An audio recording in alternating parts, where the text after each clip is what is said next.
Yun guys, nandito na kami sa Robinson. Bubot tayo guys.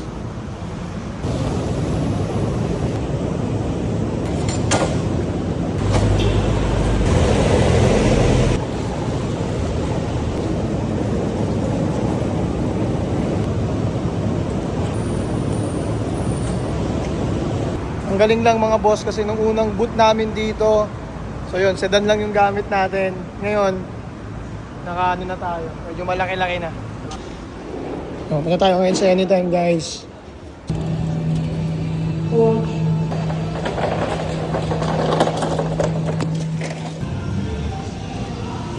So kasama natin si M-Bags. Papaganda to ng istorya ng Street 100 apparel naman. So kung yung Vape Generation nagkaroon na ng magagandang istorya, so ito naman yung Street 100 yung binibigyan namin ng story.